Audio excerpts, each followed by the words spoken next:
আমরা দেখেছি যে প্রধানমন্ত্রী একটা দৈত্য দানবে পরিণত হয়, তাকে ধরা যায় না, ছোঁয়া যায় না, তিনি যাই বলেন তাই আইন, তিনি যাই বলেন সেটাই মানে কুন ফায়া কুনের মতো হয়ে যায়। সবকিছু আপনি একেবারে অ্যাভারেজ আলুর ভর্তা বানাইতে চাইলে ওইটা হয় না। আপনারা আবার পরবর্তীতে কেউ ক্ষমতা আসলে আপনাদেরকে বিভিন্ন প্রতিষ্ঠানে বসাই টসাই দিলে আপনারা চুপ করে যায় না, তাহলে কিন্তু বাংলাদেশে একটা ফ্যাসিবাদ আসবে। এখন আসেন যেই বিষয় নিয়ে আপনারা আলোচনা করতেছিলেন, আমি এখানে লক্ষ্য করেছি মঞ্জু ভাই কথাটি বললেন, ঐক্যমত্য কমিশনে তাই দেখেছি অনেকগুলো দলকে ডেকেছেন, কিন্তু ওই জর্জ অরওয়েলের অ্যানিমাল ফার্মের লাইনটার মতো, বিখ্যাত লাইনের মতো, all animals are equal but some are more equals than আদার।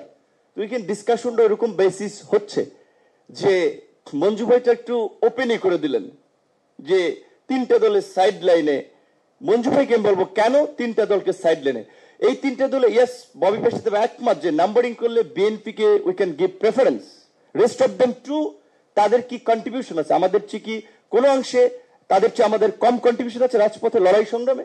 তাহলে কেন আপনি আগে তিনটাকে সুপিরিয়র করে দিচ্ছেন কিংবা ক্লাসিফাই করে দিচ্ছেন? এইখানে আমাদের কিন্তু মানসিকতার পরিবর্তন দরকার।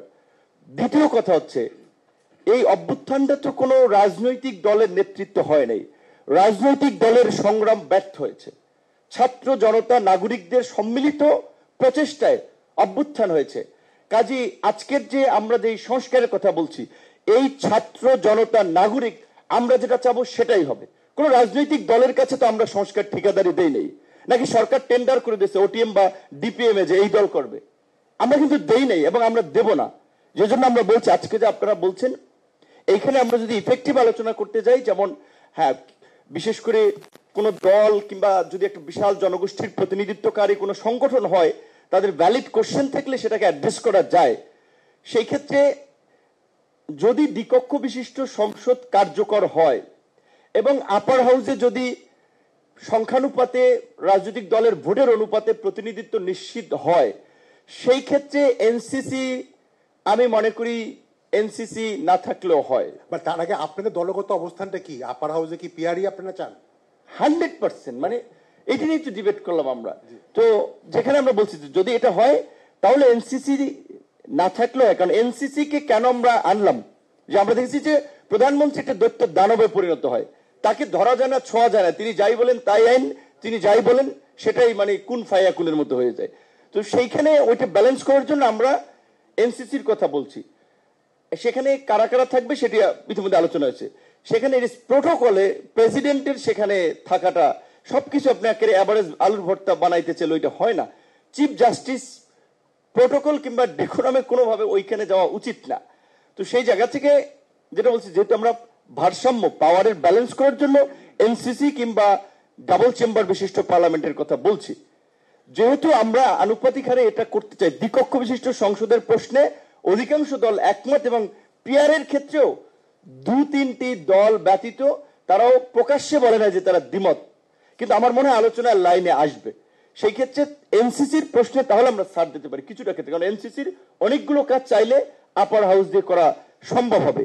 এখন এইখানে আরেকটা বিষয়, আপনারা এখানে গণমাধ্যম আছেন, সুশীল সমাজ, রাজনৈতিক দলের নেতা আছেন, যেইভাবে টেলিভিশনে কিংবা বিভিন্ন জায়গায় এখনই পোট্রে করা হচ্ছে, মঞ্জু ভাই বলছেন যে মনে হচ্ছে যে কেউ কেউ গভর্নমেন্ট ফর্ম করেছেন, কাজে তার ক্যাবিনেটের ডিসিশন ওইটা ধরে আমরা ডিসকাশন করতেছি। 91-এর ইতিহাস তো আপনাদের নিশ্চয়ই মনে আছে, Awami League is coming to power, এটা সর্বোচ্চ আলোচনায় ছিল। তো পরে কি হয়েছে, আওয়ামী লীগ কিন্তু গোল্লা মেরেছে।